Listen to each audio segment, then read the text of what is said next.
friends in common here. Yes, we do indeed. Our Brazilian producer. The great Flavia. Yeah, Yes. how was it like working with a Brazilian producer? Well, I mean, again, it's like they're very passionate. They're very caring. They'll feed you if you need food. Like they'll take good care of you. They'll tell you all about the mistakes you shouldn't make in your life. They're quietly judging you a little bit, but that's okay. They still love you. Did she bring anything from Brazil besides the emotion? Yes, no, she saved our movie on multiple occasions because she put an egg on the roof of multiple of our houses for the weather. So we don't know what this egg meant or why she did it, but I trusted in her egg placing abilities, which I believe are Brazilian in some way, shape, or form, right? Perfect. And Yeah. how hard is for you to adapt a book that has a lot of fans? I mean, it's really easy if you stick to the book. Yes. I think it's if Did you? Yes, absolutely. You know, I feel like if you don't stick to the book, that's when you can get in trouble. You know, so Fault in Our Stars and this are very close to the book. If you read the books and watched the movies and you liked the book, you'd be pleased.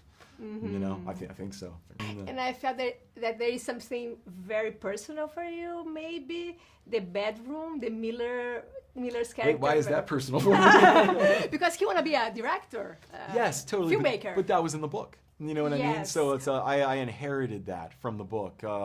But again, I mean, I think all my movies are coming of age movies to some degree or another. They do deal with young love. They deal with kids coming of age at a certain time in their lives, usually at the time where you find out that your parents are not as perfect as you thought.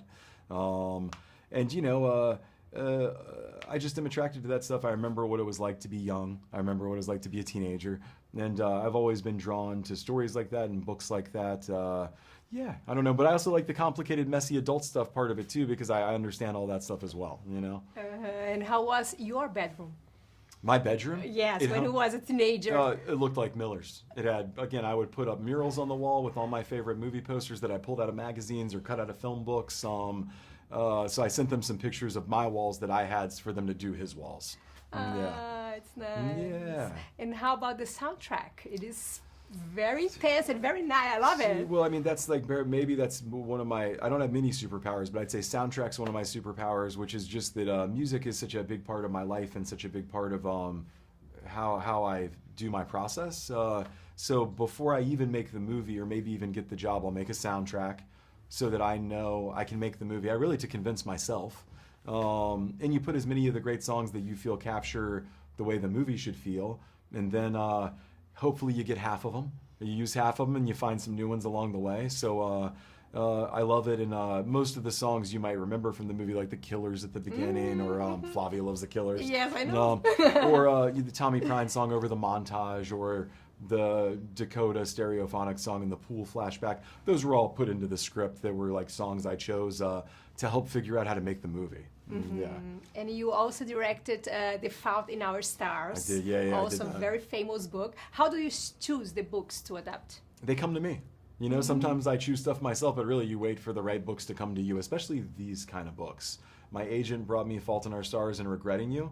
They're not movies that I would have thought of myself or pursued myself, but he knew I would be good for them.